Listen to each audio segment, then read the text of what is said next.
ఘనత ప్రభావము కలుగును గాక. హల్లెలూయా. ఈ యొక్క సమయంలో మనము కొద్ది వాక్యములు మనం నేర్చుకుందాం. దేవుడు కొద్దిసేపు మనతో మాట్లాడులాగున మీ హృదయాల్లో ప్రార్థించండి. ఇక్కడ 128వ కీర్తనలో మనం చదువుకున్నాం. యెహోవా యందు భయభక్తులు కలిగి ఆయన త్రోవల యందు నడిచి వారందరూ కూడా ధన్యులని రాయబడింది. హల్లెలూయా. ఎప్పుడైతే మన జీవితాల్లో ఆయన త్రోవలను ఎంచుకున్న ఎవరైనా సరే, ఆయన త్రోవను ఎవరైతే నడుస్తున్నారో, ఆ త్రోవలు బట్టి నడవాలని ఎవరైతే ఆశపడుతూ ఉన్నారో నిజంగా వారు ధన్యులు అవుతూ ఉన్నారు. ఆయన యందు భయభక్తులు గలవారి చుట్టూ నిజముగా ఆయన కృప ఆవరించి ఉంటుందండి. హల్లెలూయా. ఈ కుటుంబము ఆ విధముగా భయభక్తులు కలిగి ఉన్నది. ఆయన త్రోవల్లో నడవడానికి ఇష్టపడుతూ ఉన్నారు కనుక నిజంగా ఈ కుటుంబము దేవుని యందు ధన్యకరమైన కుటుంబంగా ఉన్నదని నేను నమ్ముచూ ఉన్నాను. హల్లెలూయా. నిశ్చయముగా నీవు నీ చేతుల కష్టార్జితమును అనుభవించేదవు, నీవు ధన్యుడవు, నీకు మేలు కలుగును. నీ లోగిట నీ భార్య ఫలించు ద్రాక్షవలి వలె ఉండును, నీ భోజనపు బల్ల చుట్టూ నీ పిల్లలు ఒలీవ మొక్కల వలె ఉండురని ఇక్కడ అద్భుతమైన లేఖనాన్ని దావీదు తన కుటుంబమును ఉద్దేశించి ఇక్కడ మాట్లాడుతూ ఉన్నాడు. ఈ దావీదు ఎప్పుడైతే దేవుని యందు భయభక్తులు కలిగి ఆయన త్రోవల యందు నడుచుకుంటూ దేవుడు చెప్పిన మాటను బట్టి నడుచుకుంటూ ఎప్పుడైతే పరిపూర్ణంగా దేవుని వాక్యాన్ని బట్టి నడుస్తూ ఉన్నాడో, దేవుడు ఆ యొక్క దావీదు యొక్క కుటుంబాన్ని ఎంతగా అభిషేకించాడంటే, ఎంతగా ఆశీర్వదించాడంటే, నిజముగా ఆ యొక్క కుటుంబము, ఆ యొక్క భార్య ఫలించు తీగల వలె ఉన్నారు. హల్లెలూయా. ఫలించడం అంటే చాలా మంది పిల్లలు లేకుండా ఎన్నో రకాల కష్టాలు పడుతూ అనేక హాస్పిటల్ తిరుగుతూ చాలా భయంకరమైన క్షోభను అనుభవించే కుటుంబాలు ఈరోజు చాలా ఉన్నాయి. హల్లెలూయా. కానీ ఆయన యందు భయభక్తులు కలిగిన వారి కుటుంబము, ఆయన త్రోవల యందు నడుచుకునే వారి కుటుంబము నిజముగా ఆ యొక్క కుటుంబం ఏ విధంగా ఉంటుందంటే ఫలించే ద్రాక్షవల్లి వలె ఉంటుంది. హల్లెలూయా. అది కారు ద్రాక్ష కాదు గాని ఫలించు ద్రాక్షవల్లే. ఆ యొక్క తీగలు ఏం చేస్తున్నాయి? ఫలిస్తున్నాయి. అలాగే దేవుడు ఈ కుటుంబంలో గొప్ప ద్రాక్షవల్లి తీగలకు ఆయన ఫలాలు దయచేశాడు. హల్లెలూయా. ఆ ఫలాలే పిల్లలై ఉన్నారండి. దేవుడు నాకు మహిమ కలుగును గాక. ఇప్పుడు ఆ పిల్లలు ఆయన బల్ల చుట్టూ ఒలీవ మొక్కల వలె ఉంటారని ఇక్కడ మనకు తెలియజేస్తా ఉన్నాడు. హల్లెలూయా. యెహోవా యందు భయభక్తులు గలవాడు ఇలాగూ ఆశీర్వదించబడును, సియోనులో నుండి యెహోవా నిన్ను ఆశీర్వదించును, నీ జీవిత కాలం అంతయు కూడా యెరూషలేమునకు క్షేమము కలుగుట చూచెదవు, నీ పిల్లలను నీవు చూచెదవు, ఇజ్రాయేలు మీద సమాధానముండును గాక. హల్లెలూయా. అద్భుతమైన లేఖనాన్ని ఇక్కడ బయలుపరుస్తూ ఉన్నాడు దేవుడు. అద్భుతమైన రీతిలో కొన్ని విషయాలు ఇక్కడ మనం బయలుపరచాలని ప్రభువైన యేసుక్రీస్తు నామములో నేను ప్రార్థన చేస్తా ఉన్నాను.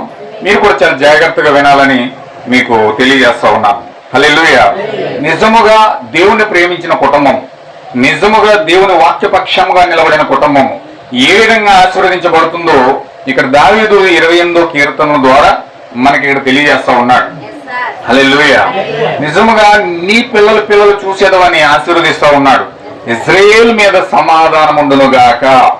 అంటే నిజముగా దేవుని యొక్క త్రోవల యందు ఆయన మార్గంలో నడుచుకోవాలని ఆశపడే కుటుంబం మీద ఆ సమాధానం ఉంటుందండి. నిజముగా కుటుంబంలో సమాధానం ఉంటుంది.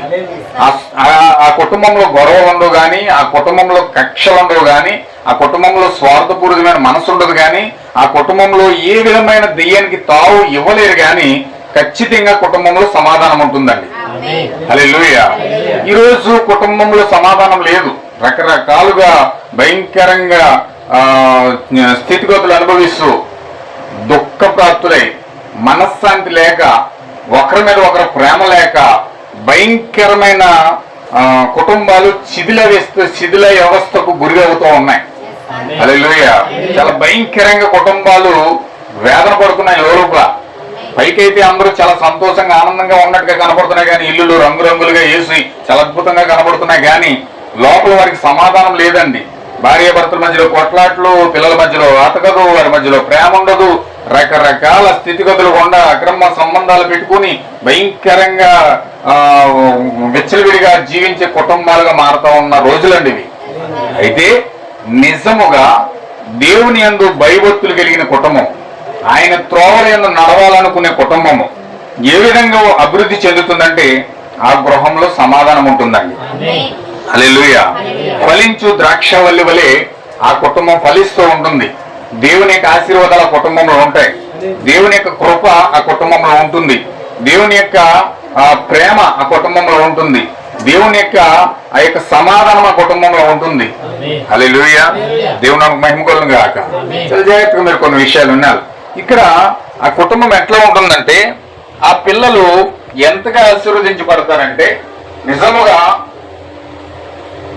దేవుని యొక్క పిల్లలను ప్రతిష్ఠించినప్పుడు, దేవుని యొక్క కృపకు వారిని అప్పగించినప్పుడు వారి జీవితాల్లో దేవుని యొక్క కృప ఏదైతే ఉన్నదో వారికి దేవుడు ఎటువంటి బాధ్యతను అప్పగించాడో, జగత్పునకు వేయబడక ముందు దేవుడు వారికి ఎటువంటి కృపను వారికి ఇవ్వాలనుకున్నాడో దానిని మొత్తం వారికి ఇచ్చి దేవుడు వారిని పట్టాభిషేకం చేసి ఆశీర్వదిస్తాడు.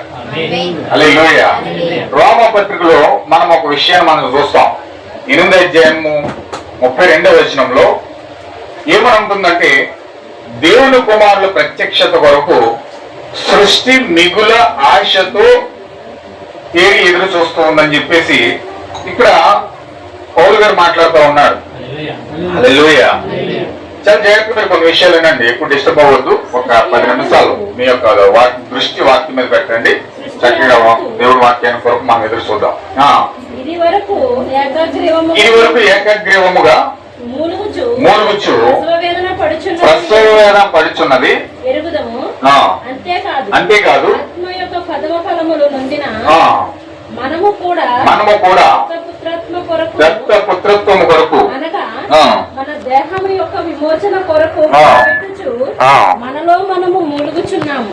ఇక్కడ దేవుడు ఏమంటున్నాడంటే దేవుని కుమారుల ప్రత్యక్షత కొరకు సృష్టి మిగుల ఆశతో తేరి ఎదురు చూచుచున్నదని దేవుడు ఇక్కడ మాట్లాడుతూ ఉన్నాడు. చూడండి, రోమపత్రిక 8వ అధ్యాయంలో చూడండి ఒకసారి.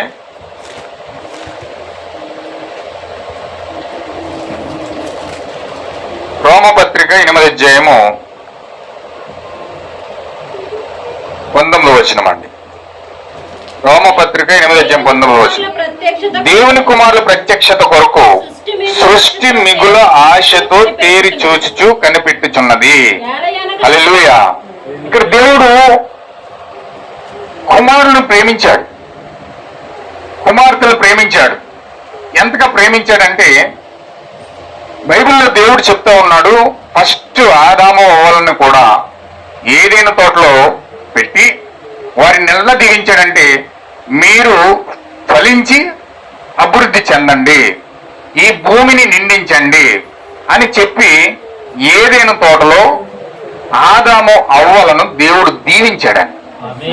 ఆమేన్. హల్లెలూయా. అలాగే మనము ఎందుకు ఆ విధంగా ఫలించాలి, భూమిని నిందించాలని దేవుడు చెప్పాడంటే దేవుని కుమారులను దేవుడు ఈ భూమి మీదకి పంపించాలనుకుంటా ఉన్నాడు. దేవుని కుమారులను దేవుడు ఈ భూమి మీద పంపించాలనుకుంటా ఉన్నాడు. ఆయన యొక్క కుమారుల కోసమే ఈ యొక్క సృష్టి అంతయు కూడా ఆయన సృష్టించాడు. కుమారుల కోసమే సృష్టిని చేశాడు. భూమిని, నక్షత్రాల్ని, ఆకాశాన్ని, సూర్యచంద్ర నక్షత్రాలని, సముద్రాన్ని, ఈ గాలిని, సమస్తాన్ని దేవుడు ఎందుకు పెట్టాడంటే, సృష్టి అంతా ఎందుకు చేశాడంటే దేవుని కుమారుల కోసం. హల్లెలూయా. నిజమైన తండ్రి ఏంటంటే తన పిల్లల కోసం మంచి భవిష్యత్తుని ఇవ్వడం కోసం ఒక నమ్మకమైన తండ్రి రేత్రింబవల్లో కూడా కష్టపడుతూ ఎంతో ఆ యొక్క శ్రమను అనుభవించి చెమటోడ్చి తన పిల్లలకు శ్రేష్టమైనది ఇవ్వడానికి ప్రయత్నం చేస్తూ ఉంటాడట. ఆమేన్. హల్లెలూయా. వింటున్నారండి? ఆమె భవిష్యత్తును గాడిలో పెట్టడం కోసం, పిల్లల యొక్క భవిష్యత్తును గాడిలో పెట్టడం కోసం, పిల్లల యొక్క భవిష్యత్తును కాపాడడం కోసం వారికి నీళ్ళు అవసరమైతే నీళ్ళు, ఆహారం అవసరమైతే ఆహారం, బట్టలు అవసరమైతే బట్టలు, ఇక ఏది అవసరమైతే అవన్నీ కూడా దేవుడు ఇవ్వడానికి ప్రయత్నం చేస్తా ఉన్నాడు. వింటున్నారండి? ఇక్కడే ఉన్నారు అందరూ. ఇంకా నేను గాల్లో పడలేదు. హల్లెలూయా. చాలా జాగ్రత్తగా మీరు వినాలి. చూడండి, ఇక్కడ దేవుడు తన పిల్లలకు శ్రేష్టమైనది ఇస్తూ ఉన్నాడు. పిల్లలు ఆడుకుంటారని మనం అయితే పిల్లల కోసం మార్కెట్లో దొరికితే బొమ్మలు అవి తీసుకొచ్చేస్తాం ఆడుకుంటానికి. ఆ బొమ్మలు అవి తీసుకొచ్చి వాళ్ళు ఏదైతే ఇష్టపడుతున్నారో అలాంటివన్నీ తీసుకొచ్చి ఇవ్వడానికి ప్రయత్నం చేస్తాం. ఏదేని తోటలో దేవుని పిల్లల కోసం దేవుడు పిల్లలు ఆడుకుంటారని నిజమైన పులులు చేసి ఇచ్చాడట, నిజమైన సింహాలు చేసి ఇచ్చాడట, నిజమైన ఎలుగుబంట్లు చేసి ఇచ్చాడట. ఆదమవ్వ ప్రతిరోజు వాటితో ఆడుకునేవారు. వాళ్ళు సింహంతో ఆడుకునేవారు. సింహం ఇట్రా నన్ను ఎక్కించుకుని అడివంత తిప్పంటే ఆ సింహం వచ్చి మొత్తం అడివంత తిప్పేదట. హల్లెలూయా. అంటే వాళ్ళు ఆడుకుంటారని చెప్పి చక్కగా అందంగా అన్ని జంతువులు, రకరకాల జంతువులు మనం కొన్నే చూసాం. ప్రపంచంలో వింత వింత జంతువులు చాలా ఉన్నాయి. అలాంటి జంతువులన్నీ తయారు చేసి ఏదైనా తోటలో పెట్టాడట. వారు సెలయేరుతో ఆడుకుంటారని చెప్పి సెలయేర్లు పెట్టాడట. సముద్రంలో స్నానం చేస్తారని సముద్రంలో పెట్టాడట. అలా అన్ని రకాల ఆ యొక్క వస్తువులన్నీ తీసుకొచ్చి తన పిల్లలు సంతోషంగా ఉండడానికి దేవుడి సృష్టినంతా చేశాడట. హల్లెలూయా. ఒక నిజమైన తండ్రి ఎప్పుడు పిల్లల సంతోషం కోసం పాటుపడతాడండి. వారు ఆనందంగా ఉండాలని, వారి భవిష్యత్తు బాగుండాలని, వారు చక్కగా దీవించబడాలని చెప్పి ఏ తండ్రి కూడా పిల్లలు పాడైపోవాలని, చెడిపోవాలి, నాశనం అయిపోవాలని ఏ తండ్రి కూడా కోరుకోడు. హల్లెలూయా. ఖచ్చితంగా తల్లిదండ్రులు ఎల్లప్పుడూ కూడా పిల్లల భవిష్యత్తు బాగుండాలి, చక్కగా ఆనందంగా ఉండాలి, వారు దీవించబడాలని చెప్పి నిరంతరం కోరుకుంటారు. అదే ఆశతో దేవుడు ఆ విధంగా ఏదైనా తోటలో వారిని పెట్టాడు. హల్లెలూయా. అందుకే బైబిల్లో ఏం చెప్పాడంటే పిల్లలు యెహోవా ఇచ్చు స్వాస్యము అన్నాడు. ఏంటండి అది? యెహోవా ఇచ్చు స్వాస్యమై అన్నారు. పిల్లలంటే అది మామూలు సంగతి కాదు, కానీ యెహోవా స్వాస్యం అండి. అంటే యెహోవా పిల్లలను మీకు పెంచమని ఇస్తూ ఉన్నాడు. మీకు ఒక బహుమానం ఇస్తా ఉన్నాడు, మీకు ఒక గిఫ్ట్ ఇస్తా ఉన్నాడు. ఎవరైనా గిఫ్ట్ ఇస్తున్నారంటే అది వారికి ఆ గిఫ్ట్, ఆ యొక్క బహుమానం ఎందుకు ఇస్తున్నాడంటే వారికి అది చెందినదిగా ఇస్తా ఉన్నాడు. హల్లెలూయా. అది ఆయన బహుమానము, అది ఆయన యొక్క స్వాస్యము. ఆ స్వాస్యాన్ని మీ గృహంలోకి పంపిస్తా ఉన్నాడు. హల్లెలూయా. ఇంకా మన బైబిల్లో చూస్తే ఇంకా చాలా విషయాలు ఉన్నాయి. కొన్ని లేఖనాలు చూద్దాం. చూడండి, ఆ బైబిల్లో దేవుడు పిల్లల్ని ఎలా దీవిస్తున్నాడు చూడండి. ద్వితీయోపదేశ కాండము 7వ అధ్యాయము 13వ వచనం మనం చూస్తే, ద్వితీయోపదేశ కాండము 7వ అధ్యాయము 13వ వచనం. ఆయన నిన్ను ప్రేమించి ఆశీర్వదించి అభివృద్ధి చేసి నీకిచ్చేదనని నీ పితరులతో ప్రమాణం చేసిన దేశంలో నీ గర్భఫలమును, నీ భూఫలమునైన నీ స్వాస్యమును, నీ ద్రాక్షరసమును, నీ నూనెను, నీ పశువుల మందను, నీ గొర్రెల మందను, మేకల మందను దీవించును. హల్లెలూయా. ద్వితీయోపదేశ కాండం 28:4వ వచనంలో చూడండి. 28వ అధ్యాయం 4వ వచనంలో నీ గర్భఫలము, నీ భూఫలము, నీ పశువుల మందను, నీ దుక్కి ఎద్దులను, నీ గొర్రె మేకల మందలను దీవించబడును. హల్లెలూయా. దేవుని మహిమ కలుగును గాక. చూడండి, కీర్తన గ్రంథం 132 అధ్యాయం 11వ వచనం ఇలా ఉంది. నీ గర్భఫలమును నీ రాజ్యము మీద నేను నియమింతును, నీ కుమారులు నా నిబంధనను గైకొని నీ ఎడల నేను వారికి బోధించి నా శాసనములను వారు అనుసరించిన ఎడల వారి కుమారుల్ని కూడా నీ సింహాసనం మీద నిత్యము కూర్చుండనితుని వాగ్దానం చేస్తా ఉన్నాడు దేవుడు. హల్లెలూయా. అంటే దేవుడు ఆయన మార్గంలో నడిచినప్పుడు, దేవుని యొక్క త్రోవల్లో నడుస్తున్నప్పుడు వారి యొక్క అభివృద్ధి ఏ విధంగా ఉంటుందో బైబిల్ గ్రంథం మనకు చెప్తా ఉంది.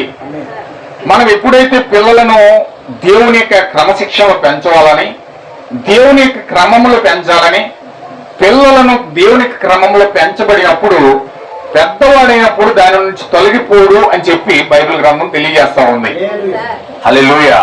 ఎప్పుడైతే దేవుని యొక్క ఆ యొక్క వాక్యం బట్టి, ఆ శాసనాలు బట్టి, ఆజ్ఞలు బట్టి ఎప్పుడైతే పిల్లలు పెంచుతున్నామో, దేవుని యొక్క క్రమాన్ని వారికి నేర్పించడానికి ప్రయత్నం చేస్తూ ఉన్నామో, ఆ యొక్క క్రమమును బట్టి వారు ఎప్పుడైతే ఫలదీకరణ చెందుతున్నారో, అభివృద్ధికి పరచబడతా ఉన్నారో, దేవుడు వారిని ఎలా హెచ్చిస్తున్నాడంటే దేవుని యొక్క సింహాసనం వరకు వారిని హెచ్చిస్తా ఉన్నాడు. హల్లెలూయా. దేవుని మహిమ కలుగును గాక. వింటున్నారు కదండి. నిజముగా పిల్లలు దీవించబడాలి అంటే మనం చేయవలసిన పని, ఇక్కడ మనకు కొన్ని బాధ్యతలు ఉన్నాయి. దేవుడు తల్లిదండ్రులకు కొన్ని బాధ్యతలు ఇచ్చాడు, దేవుడు కుటుంబానికి కొన్ని బాధ్యతలు ఇచ్చాడు. ఈ బాధ్యతల ప్రకారం మనం నడిచినప్పుడు వారి భవిష్యత్తు ఎంత అద్భుతంగా తీర్చిదిద్దబడుతుందంటే, ఈ రోజు నేను చెప్తున్న మాట ఏంటంటే అక్షరాల నిజమైన సత్యం ఏదంటే, పిల్లలు చెడిపోవాలన్న తల్లిదండ్రులే కారణం, పిల్లలు ఆశీర్వదించబడాలన్నా కూడా దీనికి తల్లిదండ్రులే కారణం. హల్లెలూయా. నిజముగా తల్లిదండ్రులు బట్టి ఈరోజు పిల్లలు తయారవుతా ఉన్నారు. వాళ్ళు చెడిపోవాలన్న కారణం తల్లిదండ్రులే. వాడు తాగుబోతు అయిపోయి భయంకరంగా బయట తిరుగుతున్నాడానికి కారణం తల్లిదండ్రులే. వాడికి సరైన పెంపకం వాడికి ఇవ్వలేదు, వాడికి సరైన విధానం వాడికి నేర్పించలేదు. ఈ రోజు వాడు విచ్చలవిడిగా తిరుగుతున్నాడంటే, ఈ రోజు భయంకరంగా వేషలైపోతా ఉన్నారంటే ఈ రోజు కారణం తల్లిదండ్రుల యొక్క పాపం అది. హల్లెలూయా. దేవుని యొక్క బైబిల్ దేవుడు చెప్తా ఉన్నాడు. ఏమని చెప్తున్నాడంటే, తల్లిదండ్రులు చేసిన పాపం అంట పిల్లల మీద 14 తరాలు వెంటాడుతుందట. ఎన్ని తరాలండి? 1-2 తరాలు కాదు, 14 తరాలు. మీ తాత ముత్తాత ముత్తాత ముత్తాత చేసిన పాపం కూడా ఈరోజు మనవడు అనుభవిస్తూ ఉన్నాడు. అంటే ఈ రోజు ఇంత భయంకరంగా సమాజం చెడిపోతుందంటే కారణం వాళ్ళ పెంపకాలు సరిగా ఉండలేదు. వాళ్ళు ఏదో పని చేసుకుంటూ ఉన్నారు, వాళ్ళ జీవితాల్లో బిజీ అయిపోతున్నారు. వీళ్ళు ఏదో స్కూల్లో వేసేస్తున్నారు, వీళ్ళు ఎక్కడెక్కడ నేర్చుకున్నారు, ఏ టీవీ నేర్చుకున్నారు, ఏ సీరియల్ దగ్గరికి వెళ్తున్నారు, ఏ లవ్ అఫైర్లు చేస్తున్నారు, ఏ భయంకరమైన కార్యాలు చేస్తున్నారు, ఎవరు పట్టించుకోవట్లే. వాళ్ళ పని వాళ్ళది, వీళ్ళ పని వెళ్ళదు. ఏమన్నంటే మా పిల్లోడు చదవట్లేదండి, మా పిల్లోడు అది చేయట్లేదండి అని మూలకెళ్ళి కొంచెం ఏడుతారు, ఆ పక్కింటికి వెళ్ళి కొంచెం బాధపడతారు, అది చేస్తారు ఇది చేస్తారు తప్ప వారు చేయాల్సిన పాత్ర వారు చేయట్లేదన్న సంగతి వారికి తెలియదు. హల్లెలూయా. బైబిల్ ఏం చెప్తుందంటే, ఒక నిజమైన తల్లి అంటండి బిడ్డలకి మంచి వస్త్రాలు ఇవ్వడం కాదు కానీ, బిర్యానీ చేసి పెట్టడం కాదు కానీ, మంచి వంటకాలు చేసి పిల్లలకు పెట్టడం కాదు కానీ, నిజమైన తల్లి యొక్క ప్రేమ ఎట్లా ఉంటుందంటే, బిడ్డల కోసం అంటే మొట్టమొదటి జమును లేచి వారి కోసం ప్రార్థన చేస్తుందట.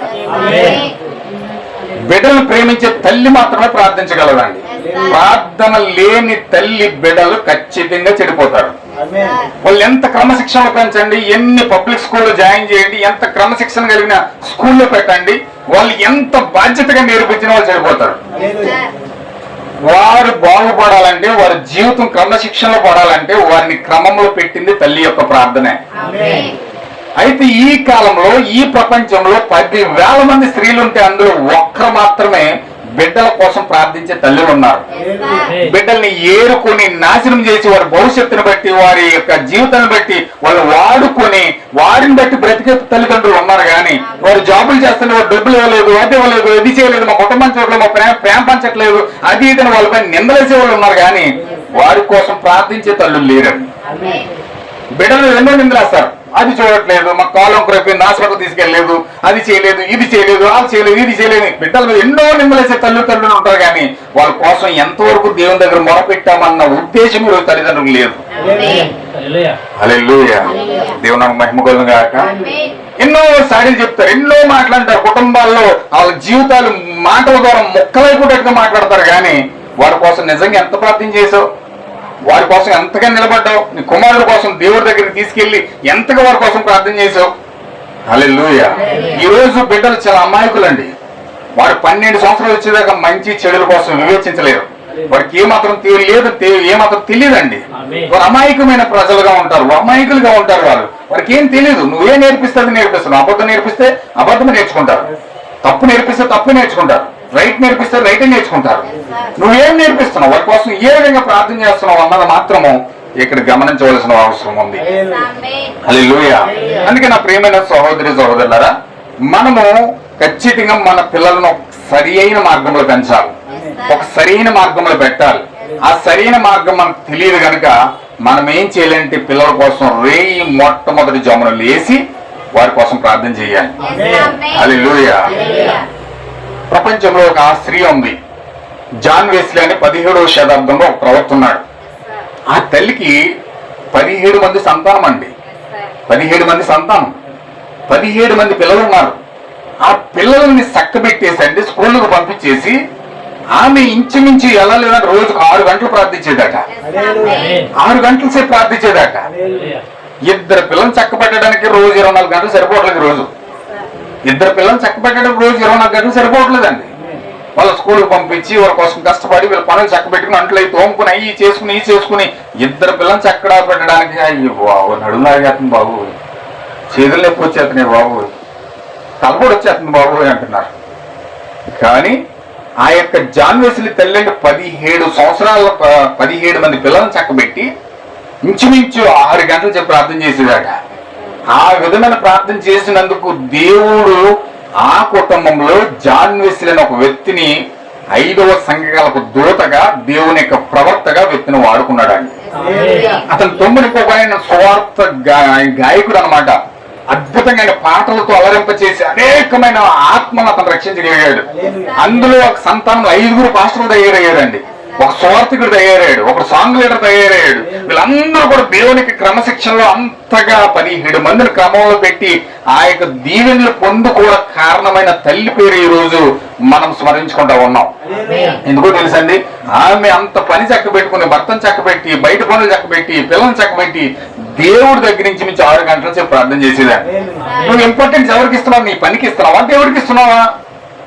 దేవుడికి నువ్వు ప్రాముఖ్యత ఇస్తే, దేవుడి యొక్క సమయాన్ని దేవుడికి ఇవ్వకపోతే నీ జీవితంలో ఎంత నష్టం పొందుకుంటావు నీకు తెలియదు. నువ్వు ఎంత నష్టపోతావు నీకు తెలియదు. నీ జీవితాన్ని ఎంత కోల్పోతావు నీకు తెలియదు. నువ్వు ఎంత కష్టపడిపోయాను అనుకుంటావు. హల్లెలూయా. ఒకరోజు యేసుక్రీస్తు యెరూషలేం వీధుల్లోకి వచ్చాడు. యెరూషలేంలోకి ఇది వస్తే మరియ వచ్చి అంటే యేసుక్రీస్తు పాదాల దగ్గర కూర్చొని నేర్చుకుంటుందట. మార్తేమో విస్తారమైన పనుల్లో బిజీ అయిపోయిందట. దేవుడు ఏమన్నాడు తెలుసండి, ఆ పనులను పక్కనెట్టి మరియ చూడు చక్కగా పాదాల దగ్గర కూర్చొని నేర్చుకుంటా ఉంది. నువ్వు విస్తారమైన పనులు బిజీ అయిపోయావు, ఏం ఉపయోగం దానివల్ల ఏం ఉపయోగం అని చెప్పి దేవుడు గద్దించాడు. అంటే దేవుడికి ఇవ్వాల్సిన సమయాన్ని దొంగిలించేసి ఏవో పని కార్యాలకు అట్లకి ఇచ్చి నేను బిజీ అయిపోయాను, నాకు అది వచ్చింది, నాకు ఇది వచ్చింది, ఆ పని ఉంది, ఈ పని ఉందని చెప్పేసి ఎప్పుడైతే మనం డిలే చేయడానికి ప్రయత్నం చేస్తామో మనము దేవుని యొక్క ఆశీర్వాదం కోల్పోతున్నాం అనమాట. హల్లెలూయా. 17 మంది పిల్లలు చక్కబెట్టడం అంటే మామూలు విషయం అండి. మీరు ఒకసారి ఆలోచించండి. ఈ రోజు 2 పిల్లలు చక్కబెట్టడానికి ఎన్ని తిప్పలు పడుతున్నారు, ఎన్ని కష్టాలు పడుతున్నారు చూడండి.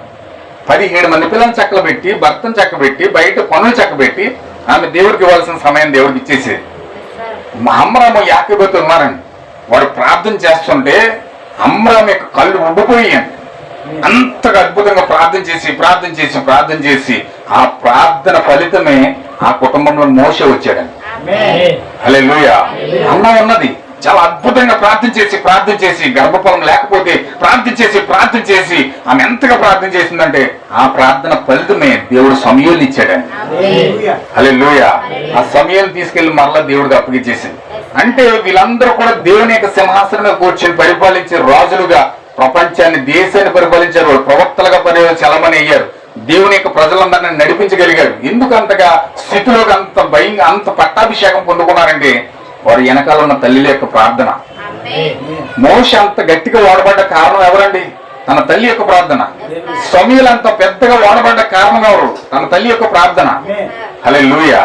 ఈ రోజు ఏ తల్లి అయితే దేవునికి సమయాన్ని ఇచ్చి కన్నీరు కాచి మొరపెడుతుందో, చక్కగా రేయి మొట్టమొదటి జన్మను లేచి ప్రార్థన చేస్తుందో ఆమె నిజంగా నేను చెప్తా ఉన్నాను, దేవుని యొక్క సన్నిధిలో నిలబడి పిల్లల్ని ప్రేమించే తల్లి ఆమె. హల్లెలూయా. వాళ్ళకి ఎన్ని చికెన్ బిర్యానీ చేసి పెట్టిందో మంచి బట్టలు తొలగించేద్దాం, దేవుడు దాన్ని పట్టించుకోడు. దేవుడిని పిల్లల్ని ప్రేమించాలి, నీ పిల్లల్ని ఆశీర్వదించాలి అని నువ్వు అనుకుంటే ఖచ్చితంగా వారి కోసం నువ్వు రేయి మొట్టమొదటి జన్మలు లేచి వారి కోసం ప్రార్థించాలి. అదే నువ్వు ఇచ్చే వారికి ఆయుధం, అదే నువ్వు ఇచ్చే ఆధారం, అదే నువ్వు ఇచ్చే గొప్ప బహుమానం పిల్లలకి. దేవునికి మహిమ కలుగును గాక. ఈ పిల్లలకు నువ్వు ఇచ్చే భవిష్యత్తు ఏంటో తెలుసా? నీ ప్రార్థన. ప్రార్థన చెయ్యిన ఏ తల్లి కూడా పిల్లలను వాడుకుంటుంది తప్ప ఆమె పిల్లలను ప్రేమించడం లేదు. దేవునికి మహిమ కలుగును గాక. ఇక్కడ కీర్తన గ్రంథంలో 127వ కీర్తనలో 3వ వచనంలో ఏం చెప్పాడంటే, కుమారుని యెహోవా అనుగ్రహించు స్వాస్యము, గర్భఫలము ఆయన ఇచ్చే బహుమానం అన్నాడు. దేవునికి మహిమ కలుగును గాక. ఇక చూడండి, లూకా సువార్త 1:42వ వచనంలో ఈ విషయం చెప్పి నేను ముగిస్తాను, ఎక్కువ సమయం నేను తీసుకోను. లూకా సువార్త 1:42వ వచనంలో ఇలా చెప్తా ఉన్నాడు. గాబ్రియల్ వచ్చి మరియం దగ్గరికి ఏం మాట్లాడుతుందంటే, స్త్రీలలో నీవు ఆశీర్వదించబడిన దానవు, నీ గర్భఫలము ఆశీర్వదించబడును అని చెప్పాడు. దేవునికి మహిమ కలుగును గాక. ఇప్పుడు మరియమ్మ దేవుని కోసం ఎంతగానో వెతికింది, వాక్యాన్ని ఆశ్రయించింది, నిజమైన సత్యాన్ని వెతికింది, నిజమైన జీవాన్ని పొందుకోవడానికి ప్రయత్నం చేసింది. ఆమె ఎంతగా ఆశపడిందంటే దేవుడి సన్నిధిలో ప్రార్థించి ప్రార్థించి ప్రార్థించి ఆమె ఎంతగా ఆశపడిందంటే ఒక ప్రవచనం ప్రవచించాడు యేసయ్య. ఏమని ప్రవచించాడంటే, ఇదిగో కన్యక గర్భవతి కుమారుని కనును, ఆయనకి ఇమ్మానుయేలు అని పేరు పెట్టబడును అన్నాడు. ఈ యొక్క మరియమ్మ అంటండి ఆ దేవాలయంలోకి వెళ్ళి బలిపీఠం దగ్గరికి వచ్చి ఆమె ప్రార్థన చేసేదంట. ఏమని ప్రార్థన చేసేదో తెలుసా? ప్రభువా, కన్యక గర్భవతి కుమారుని కంటుందని చెప్పి యెషయా ప్రవచించాడు. ఒకవేళ ఆ కన్యకగా నేనేమైనా ఉన్నానా? నా స్థితి ఏమైనా దానికి సరిపోతుందా? నేనేమైనా దానికి పనికొస్తానా? నీ చిత్తం అయితే ఆ పాత్రగా నన్ను వాడుకుంటావా ప్రభువా? ఆ యెషయా ప్రవచనం నాలో నెరవేరితే నాకు ఎంత బాగుంటుంది ప్రభువా, నాకు సహాయం చేయ ప్రభువా. ఒకవేళ నన్ను ఆశీర్వదిస్తే దాన్ని పొందుకోవడం కృప చూపించు ప్రభు అని చెప్పి ఆ యొక్క దేవాలయంలోకి వెళ్ళండి చక్కగా ప్రార్థన చేస్తా ఉందంట.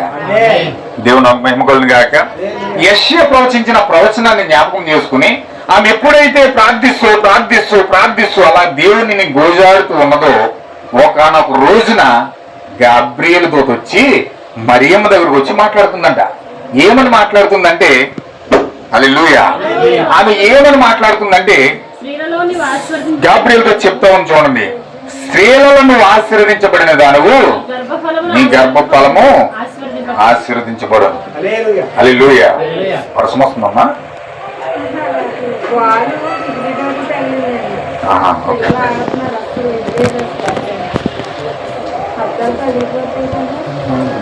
హల్లెలూయా. దేవుని మహిమ కలుగును గాక. వింటున్నారు కదండి?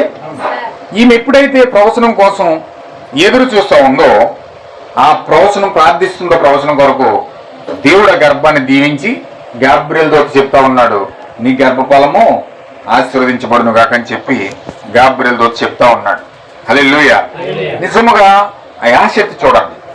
ఆ యొక్క ఆసక్తి ఎంతగా ఆసక్తి చూపెడుతుందంటే ఆయన త్రోవల యందు నడవడానికి ఇష్టపడుతుంది.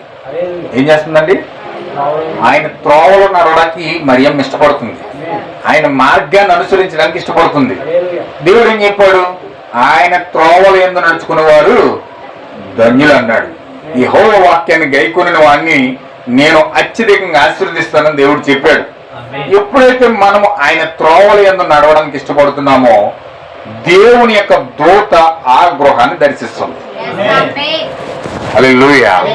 నేను చెప్పేది ఈ పాయింట్. నేను ఎందుకు చెప్తున్నానంటే, ఎప్పుడైతే దేవుని యొక్క త్రోవలో మనం నడవడానికి ఇష్టపడుతున్నామో దేవుని యొక్క దూత ఆ గృహాన్ని దర్శిస్తుంది. దూత దర్శించడం వల్ల వచ్చే లాభాలు మనకు చాలా ఉన్నాయి. దూత దర్శించడం వల్ల మన జీవితంలో చాలా అత్యధికమైన కృప మనం పొందుకుంటా ఉన్నాం. దూత దర్శించడం వల్ల మనం కృపకు పాత్రలు అవుతా ఉన్నాం. ఆ దూత ఎప్పుడైతే దర్శించిందో మరియమ్మ అంటుంది, మరియమ్మతో దేవదూత అంటుంది, మరియా నువ్వు ధన్యురాలివి, దయాపాత్రురాలా, నీకు శుభము కలుగును గాక, యెహోవా వలన నీవు కృపను పొందితు అన్నాడు. దేవుని మహిమ కలుగును గాక. నిజముగా ఆ యొక్క త్రోవల్లో ఈమె నడవడానికి ఎప్పుడైతే ఇష్టపడిందో దూత వచ్చి ఆమెను ధన్యుడిగా చేసేసింది. దూత వచ్చి ఆమెకు కృపనిచ్చేసింది. పరిశుద్ధాత్మ ఎప్పుడైతే మరియమ్మను కమ్ముకున్నదో ఆ గృహంలో అత్యధికమైన సంతోషకరమైన శుభవర్తమానము ప్రపంచానికి బయలుదేరుతాం. హల్లెలూయా. ఈ రోజు ఈ గృహంలో నిజముగా ఆయన త్రోవల యందు బిడ్డలు నడుచుకుంటా ఇష్టపడుతున్నారు కనుక ఆయన యొక్క వాక్యం యందు లేఖనాల యందు ఆ యొక్క శాసనాల తట్టు తిరగడానికి వారు ఇష్టపడుతున్నారు కనుక ఈ రోజు ఆ యొక్క శాసనాలే ఆ యొక్క నిబంధనలే దేవుని యొక్క త్రోవలు ఎప్పుడైతే ఆ గృహంలో బయలుపరచబడుతూ ఉన్నాయో ఆ నిజమైన కుటుంబము ఫలించు ద్రాక్షవల్లి వలె ఉంటుంది. ఆ పిల్లలు ఒలీవ మొక్కల వలె ఆ బల్ల చుట్టూ చేరి చక్కగా కుటుంబారాధన పెట్టుకుని యెహోవా పరిశుద్ధుడు, ఆయన దేవుడు, ఆయన తప్ప వేరొక దేవుడు లేడు మనకి, ఆయనే మనకు ఆధారమై ఉన్నాడు, ఆయన ద్వారా మనం జీవిస్తూ ఉన్నాము, ఆయన ద్వారా మనం బ్రతుకుతూ ఉన్నాము, ఆయనే మన కాపరై ఉన్నాడు, ఆయన మన ఆశ్రయమై ఉన్నాడు. ఏ మరణం కూడా మనం తాకలేదు, ఏ దెయ్యం కూడా మనం తాకలేదు, ఏ రోగం కూడా మనం తాకలేదు. దెయ్యమే పూర్తిగా ముక్కలై నీ క్రమం నుండి పారిపోతా ఉందని చెప్పి ఒక నిజమైన సాక్షర కుటుంబంలో దేవుని యొక్క పిల్లలు బలముగా బలశాలు కలిగిస్తారు అనమాట. హల్లెలూయా. దేవుని మహిమ కొలను గాక. జయము పొందిన కుటుంబంగా ఉంటుంది, విశ్వాసం కలిగిన కుటుంబంగా ఉంటుంది, జయించిన కుటుంబంగా ఉంటుంది, రోగములు జయిస్తుంది, పాపములు జయిస్తుంది, దెయ్యములు జయిస్తుంది, మరణాన్ని జయించి ఆ కుటుంబం జైన పొందిన కుటుంబంగా నిలబడతా ఉంది. దేనివల్ల ఆయన త్రోవల్లో నడుచుతూ ఉన్నారు. హల్లెలూయా. ఆయన కృపను పొందుకున్న కుటుంబం ఏదంటే దేవుని యొక్క త్రోవలను వెతుక్కుని ఆ త్రోవలో నిలబడిన వారిని దేవుడు ఎంత అద్భుతంగా దీవిస్తున్నాడంటే ఫలించు ద్రాక్ష వల్లి చేస్తా ఉన్నాడు. నిజంగా ద్రాక్ష ఎలా ఉంటుంది చూడండి, ఒక్క తీగ కనబడుతుంది, మొత్తం తీగంతా కూడా గుత్తులుగా అన్ని చోట్ల ద్రాక్ష పళ్ళే. హల్లెలూయా. ద్రాక్ష పళ్ళు ఆ తీగ ఒకటే కనబడుతుంది కానీ ఆ పళ్ళు ఎంతగా అద్భుతంగా కనపడదు తెలుసా. అందుకే నేను తరతరాలుగా ఈ తరము వెంబడి తరము ఆ యొక్క మనవలు మునుమనవలు అందరినీ కూడా దేవుడు నిన్ను బట్టి వాళ్ళందరూ కూడా ఆశీర్వదించేస్తాడు. హల్లెలూయా. ఒక్క కుటుంబం మంచి అడిగేస్తే ఆ కుటుంబం బట్టి తరతరాల వరకు ఆ యొక్క వంశమే దీవించబడతా ఉంది. ఎందుకని ఆయన త్రోవలు నడవడానికి ఇష్టపడిన వారిని, బిడ్డలను ప్రేమించి ప్రార్థించిన వారిని, మరియ వాళ్ళ కృపను పొందుకొని వెతికి ఆ ప్రవచనాన్ని వెతికి ఆ యొక్క దేవుణ్ణి వెతికి పొందుకోవాలని ఆశపడిన వారిని, ఆ కుటుంబాన్ని దేవుడు అత్యధికముగా జయము పొందిన కుటుంబంగా దేవుడు మార్చేస్తాడు. లేకపోతే అందులో అన్ని నీరసాలే, బీపీలు, షుగర్లు, థైరాయిడ్లు, శ్రమలన్నీ మా కుటుంబంలో ఉన్నాయండి, అప్పులన్నీ మా అయ్యానండి, జీవితం అంతా బాధనండి, జీవితంలో సంతోషమే లేదండి, ఏడుపే ఏడుపు. హల్లెలూయా. ఎందుకని దేవుడు లేడు ఇక్కడ, దెయ్యం ఉంది.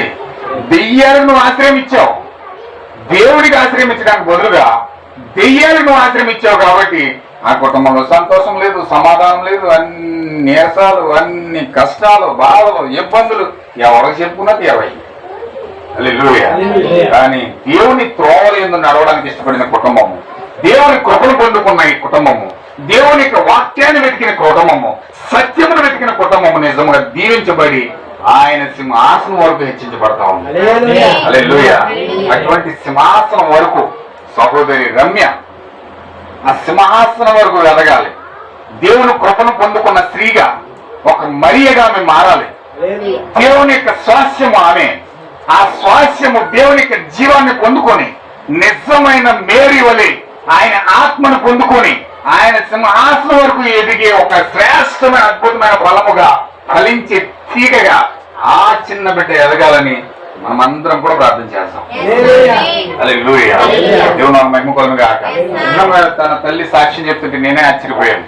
ఆ బిడ్డ ఎంతో ప్రాణాపాయ స్థితిలో నుంచి ఆమె బయటపడింది, ఎన్నో స్థితిగతులు బయటపడింది.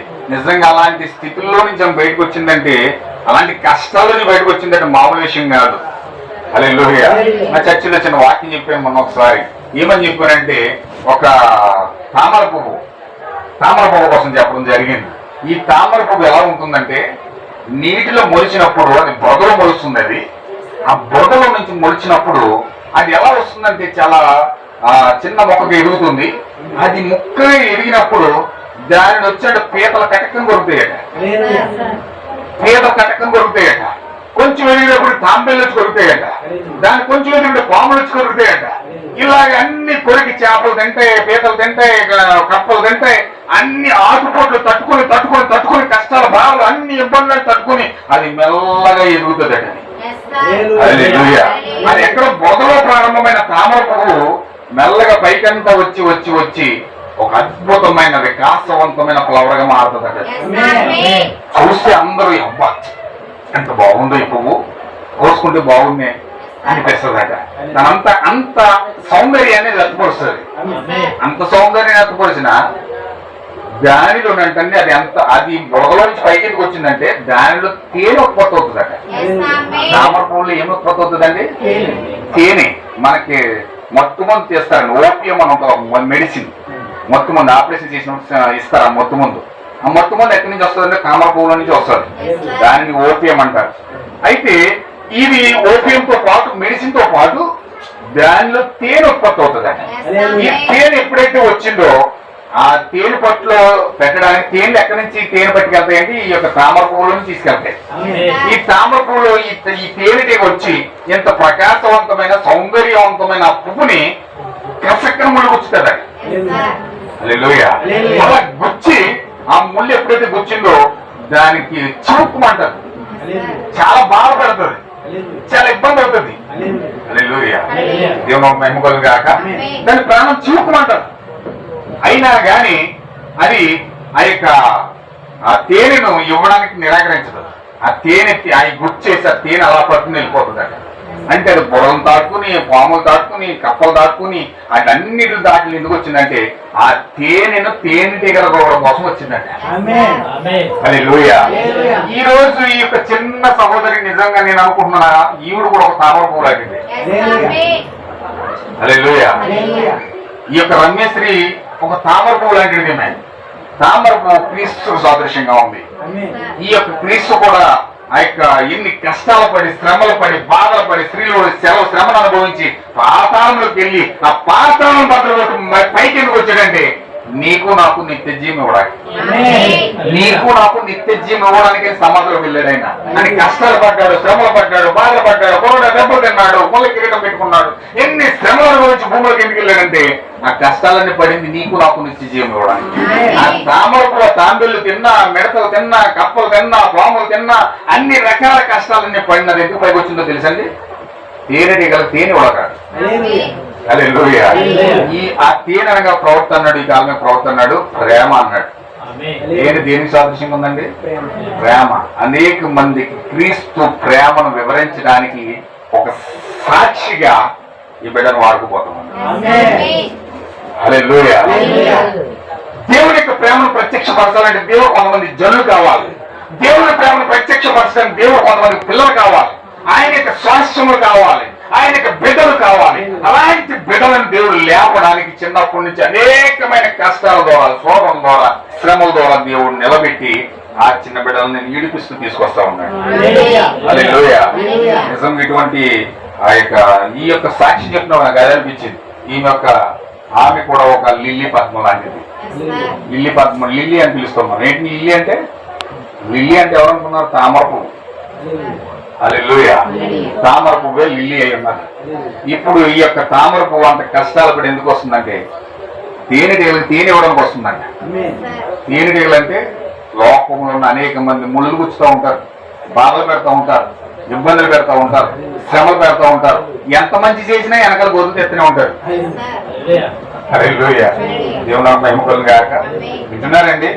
ఎంత మంచి చేయండి, ఎంత మంచిగా వారిని దీవించండి, అయినా వెనకాల రెండు పోట్లు పడుతూనే ఉంటారు, ముళ్ళు గుచ్చుతూనే ఉంటారు, శ్రమలు పడుతూనే ఉంటారు, కానమైన మాట్లాడుతూనే ఉంటారు, భయంకరమైన మాట్లాడుతూనే ఉంటారు. ఎంత మంచి చేసినా అవతల నుంచి భయంకర మాటలు వస్తూనే ఉంటాయి. అలాంటి వారికి కూడా దేవుడు ప్రేమను పంచి దేవుడు చెప్పాడు మీ శత్రువులను ప్రేమించండి అన్నాడు. అలాంటి స్థితి రావాలంటే నిజంగా దేవుని ప్రేమ లోపల ఎప్పుడు ఉంటేనే కానీ మనం ప్రేమించలేము. దేవుని ప్రేమ లోపల ఉంటే కానీ శత్రువును ప్రేమించే ప్రేమ మనకి వస్తుందండి. హల్లెలూయా. ప్రేమించాలంటే దేవుని ప్రేమ లోపల ఉండాలి. అంటే భవిష్యత్తులో ఈ కుమార్తె దేవుని ప్రేమ పొందుకోబోతా ఉంది. నిజంగా దేవుని యొక్క కృప పొందుకోబోతా ఉంది. ఆ కృప పొందుకున్న మరియమ్మ కృప పొందుకున్నది కాబట్టి అక్కడ ఎంతమంది భర్త లేకుండా నీ పిల్లడు ఎలా పుట్టాడమ్మా? భర్త లేకుండా నీకెలా పిల్లడు పుట్టాడు? సమాజం ఒప్పుకుంటుందా? ఏదో పరిశుద్ధాత్మ అంటున్నావు, అమరచింది అన్నాం, నువ్వేమో కన్యకు పెళ్లి కలది ఏం కాదు, పిల్లలు నీకు ఎలా వచ్చేసింది గర్భం? ఎక్కడో ఏదో పాపం చేసి ఉంటావు, మళ్ళీ దేవుడు కట్టేస్తున్నావు. దాన్ని మరియమ్మ దొరుకుతున్నారు, రకరకాలుగా మాట్లాడుతున్నారు, రాయలేస్తున్నారు. ధర్మశాస్త్ర ప్రకారం నీళ్ళంటే దాన్ని రాజు పెట్టుకుని చంపి అంటున్నారు. ఎన్ని మాటలు పడుతుందో మరి అమ్మ, ఎన్ని బాధలు పడుతుంది. కనీసం ప్రెగ్నెంట్ తో నెల నిండిపోయి ఆ వీధులంట తిరుగుతుంటే కనీసం లోపల తీసుకెళ్లి డెలివరీ చేద్దామన్న ఒక్క స్త్రీ కూడా లేదు. ఎంత భయానకమైన కార్యమే చూడండి. అది డెలివరీ అవ్వడానికి ఖాళీ ఇమ్మంటే ఒక చిన్న ప్లేస్ ఇమ్మంటే కూడా ఇవ్వలేదండి ఎవరు. చివరికి ఎక్కడ దొరుకుతుందో తెలుసా? ఒక పశువుల పాకలో, గేదెల పాకలో, భయంకరంగా గొర్రెల పాకలో, ఆ పేడ భయంకరమైన స్మెల్ మధ్యలో ఒక మూల చిన్న ఖాళీ ఉంటే గట్టేసి అక్కడ డెలివరీ చేసి పడుకోబెట్టారు. అంత దీనమైన పరిస్థితి వచ్చేసిందండి మరియం. ఎందుకంత దీనమైన పరిస్థితి? ఎందుకంత భయంకరంగా దేవుని యొక్క ప్రేమను మోసిన తల్లికి, దేవుని యొక్క కృపను మోసిన తల్లికి ఎన్ని కష్టాలు చూడండి. హల్లెలూయా, ఎన్ని బాధలు చూడండి. ఎందుకని? దేవుని ప్రేమను వ్యక్తపరచాలంటే ఆ యొక్క బాధలు పడాలి, ఆ శ్రమ అనుభవించాలి. అప్పుడు ఆమె దేవుని ప్రేమను వ్యక్తపరుస్తుందన్న సంగతి ఈ రోజు మనం సాక్షులుగా చెప్పుకున్నాం. అంత కష్టాల్లో కూడా దేవుని విడిచిపెట్టలేదు ఆమె, అంత బాధలో కూడా దేవుని విడిచిపెట్టలేదు ఆమె. చిన్న కష్టపడిన దేవుడు నాకేం చేశాడండి, దేవుడు వద్ద అంటారు. నాకు ఏం చేశాడండి? అన్ని కష్టాలే, బాధలే, అన్ని ఇబ్బందులే. దేవుడు నాకేం చేశాడు, దేవుడు వద్ద అంటారు. కానీ ఎంత కష్టం వచ్చినా, ప్రజలందరూ చేసిన, దేశమంతా ఒకటే వంట చేసేసిన దేవుడు వదిలిపెట్టలేదాన్ని. హల్లెలూయా. వాక్యం కోసం నిలబడింది, రోషంగా నిలబడింది, నిజంగా వాక్యపక్షం నిలబడింది, ఆయన తోవలు పట్టుకుని నిలబడింది.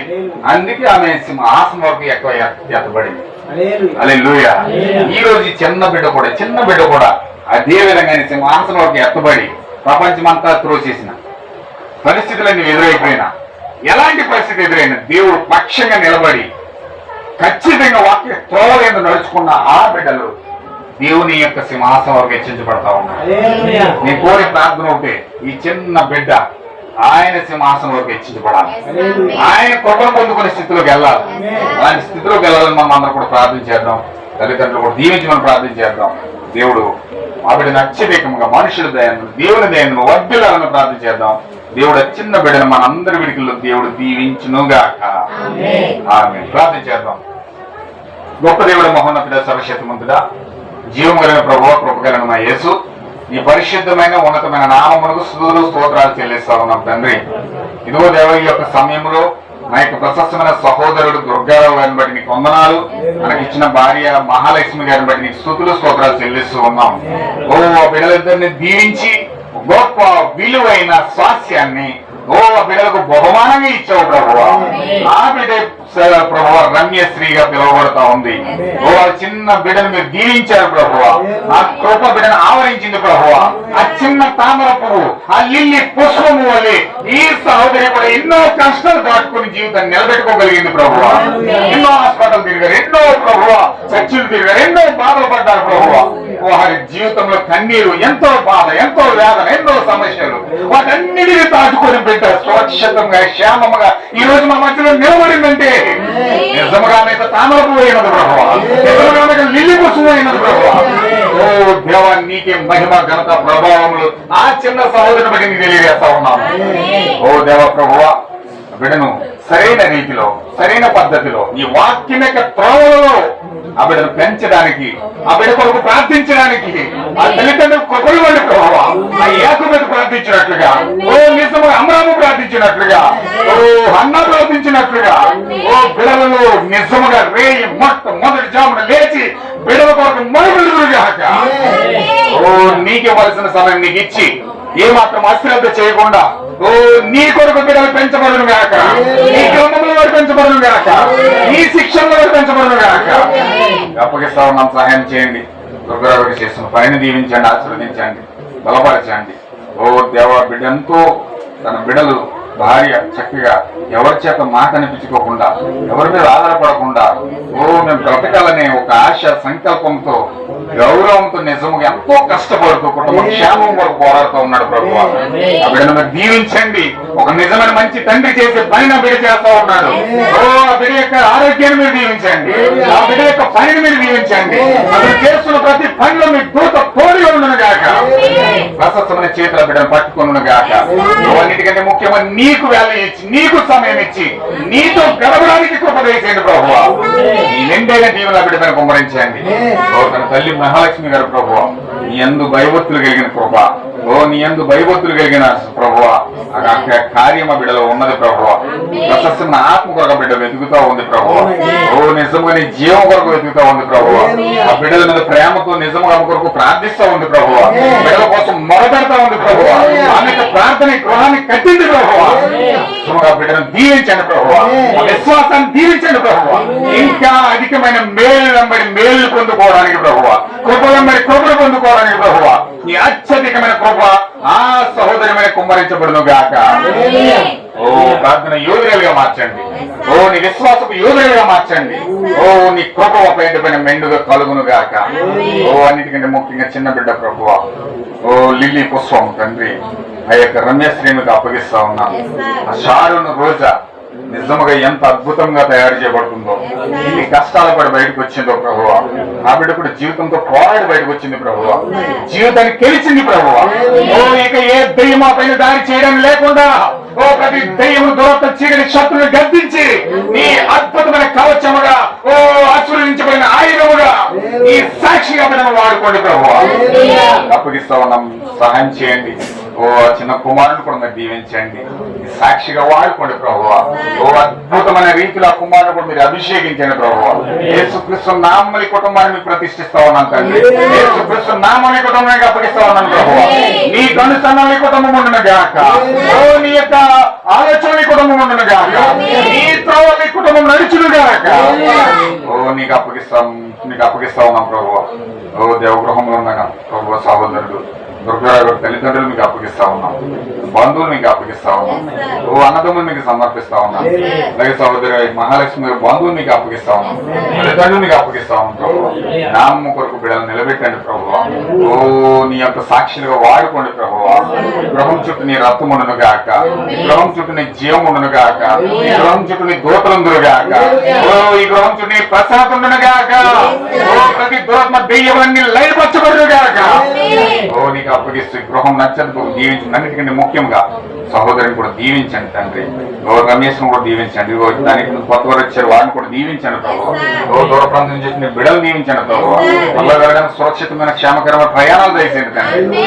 అప్పగిస్తా ఉన్నాం. మహిమ గంత ప్రభావాలు పొందుకోమని కూటమి ద్వారా ఓ మీరు అభిషేకించిన బిడ్డలు బట్టి నీకు వందనాలు, స్తుతులు, స్తోత్రాలు చెల్లిస్తూ, అన్నిటికంటే ముఖ్యంగా మా యొక్క ప్రభు రమేశ్వరిని కూడా మీరు దీవించమని, ఆశీర్వదించమని, మనుషుల దయందును దేవుని దయందును బిడ్డను వర్ధిల్లింప చేయండి. చదువులో, జ్ఞానంలో ఓ ఇటువంటి ఓ అపాయాలు రాకుండా కృపా క్షేమంలో బిడ్డను వెంటాడును గాక. ఆయన భయభక్తులు గలవారి చుట్టూ ఆయన దూతలు కావలిగా ఉందని చెప్పు. ఓ నీ దూత బిడ్డతో ఉండును గాక. ప్రతి సమయంలోనూ నీ దూత బిడ్డను కావలిగా కాయను గాక. అప్పుడు మహిమ ఘనత ప్రభావాలు మీరు పొందుకోమని ప్రభు అయిన యేసుక్రీస్తు నామములో ప్రార్థిస్తున్నాం తండ్రి. మన ప్రభు అయిన యేసుక్రీస్తు కృప, అద్భుతమైన ప్రేమ ఈ కుటుంబమునకును, ఈరోజు పుట్టినరోజు జరుపుకుంటున్న రమ్యశ్రీకిని ఆయన కృప, ఆయన త్రోవల్లో నడవడానికి, ఆయన వాక్యం పట్ల నమ్మకంగా ఉండడానికి, ఒక నిజమైన లిల్లీ పుష్పము వలె ఎదగడానికి పరిశుద్ధాత్మ ఆ బిడ్డను అభిషేకించునుగాక. ఆమేన్. ఆమేన్. అందరికీ వందనాలండి. దేవుడు దీవించునుగాక.